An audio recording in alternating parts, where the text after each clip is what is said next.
Hola, muy buenos días, tardes o noches, dependiendo de dónde, cómo o cuándo estés escuchando esto. Hoy voy a intentar hacerte un resumen de la Venezuela post-independencia y cómo ésta llegó a este punto, explicado con el Pepe. Y no, no es el Pepe que tú crees, mente sucia. Es una presentación popérrima hecha por mí mismo.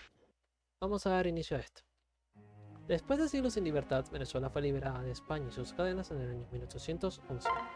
Su independencia vino en dos maneras principales, que fueron las siguientes: independencia exógena, sino la libertad por factores externos como la fue la crisis de la corona española en el año 1808, que llevó a que su dominio en Venezuela se debilitase y llevase a la posterior independencia. La independencia endógena siendo la libertad por factores internos, como lo fue la ardiente deseo de los ciudadanos de que Venezuela fuese libre, cosa que motivó a la guerra por la independencia. Estos dos factores individuales llevaron a la formación de la República de Venezuela, conocida actualmente como la República Bolivariana de Venezuela, su nombre actual. Sin embargo, esta fue la quinta república que el país tuvo en su historia, siendo las dos primeras unas que vale la pena estudiar. La primera república se dio del año 1811 al año 1812. Uno de los nombres de Venezuela fue los Estados Unidos de Venezuela, aunque este tuvo muchos más nombres. En serio. En este periodo, la guerra de independencia comenzó por motivos dichos con anterioridad, sumado al aumento en los impuestos por los españoles en base a su guerra con los franceses. Porque siempre son los franceses los que causan problemas. Bueno, vamos a la Segunda República, que se dio por la caída de la primera, en el año 1812 por numerosas derrotas de los patriotas contra los realistas, los simpatizantes de los españoles. Simón Bolívar, el libertador, como conocido odiador de los españoles y todo lo que tuviese que ver con estos, declaró la guerra a muerte en el año 1813 contra los realistas para reclamar la República perdida y declarar la oficialmente independencia de Venezuela años después. Aunque digamos que Venezuela no fue libre de guerras aún siendo independiente, ya que se formaron guerras dentro del propio país, cosa que se va a ver en el siguiente punto, que es la guerra de 5 años.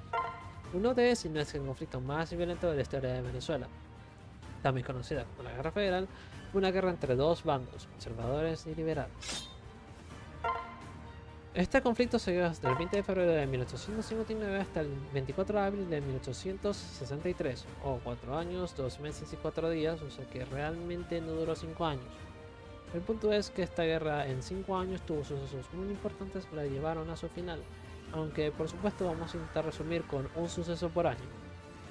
En el año 1859 se dio que el gobierno central cayó en el caos después de que el presidente Julián Castro fue destituido por los conservadores, liderados por Manuel Vicente de las Casas. Después vino el año 1860.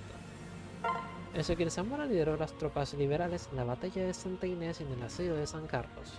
Sin embargo, este asedio se alargó por más de lo esperado, cosa que llevó a la muerte de Zamora, siendo que este consideró que era una buena idea ponerse en medio de las líneas enemigas como un blanco fácil, cosa que le llevó a que le dispararan de la cabeza. No fue su idea más brillante, pero fue la última que pudo pensar. En el año 1861 se dio el suceso de que en junio los liberales fueron derrotados en los Colorados.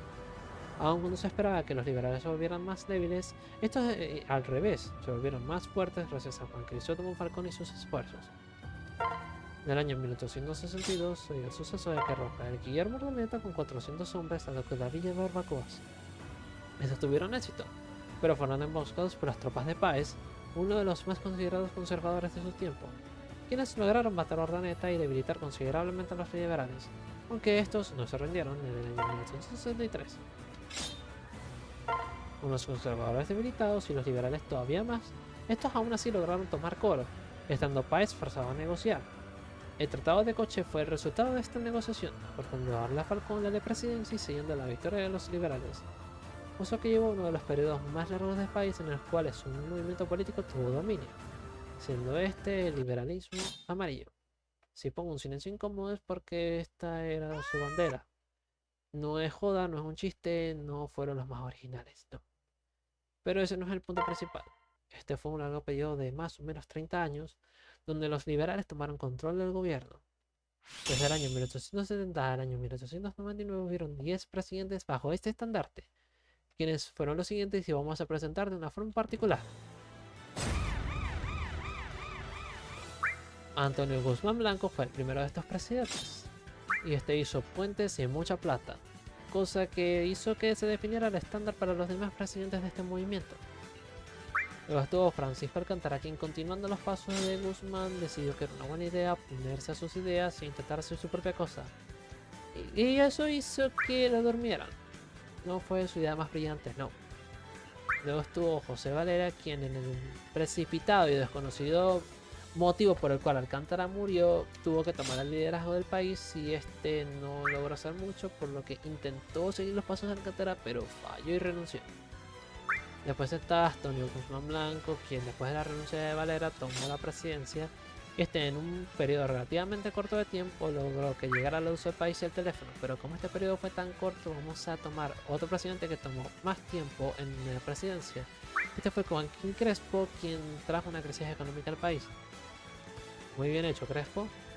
Luego está Guzmán Blanco por tercera vez, cosa que ya para ese tiempo no estaba haciéndolo muy bien, así que decidió renunciar al título y darle la presidencia a alguien más, cosa que fue Juan Pablo Rojas Paul, quien hizo lo que Alcántara no y fue a oponerse a Guzmán diciéndole chúpalo Guzmán, y este logró oponerse a este, cambiar sus ideales, cambiar el liberalismo amarillo y por supuesto no morir en el proceso. Bien hecho, Paul. Después vino Raimundo Palacios, el cual buscó seguir los ideales de Paul en una revolución en la cual falló estrepitosamente. Después está Joaquín Crespo, quien volvió a gobernar después de Palacios y en un gobierno que fue una repetición de su gobierno anterior, ya que hubo más crisis económica.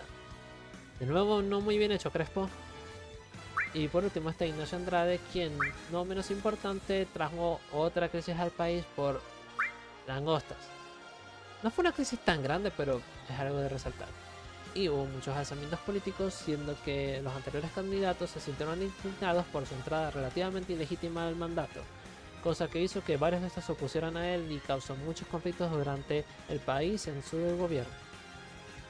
Dicho esto y explicando estos 10, tirando 8 presidentes, podemos llegar a una conclusión de este tema, y es que ¿fue el liberalismo amarillo un éxito? No. Muchas gracias por su atención.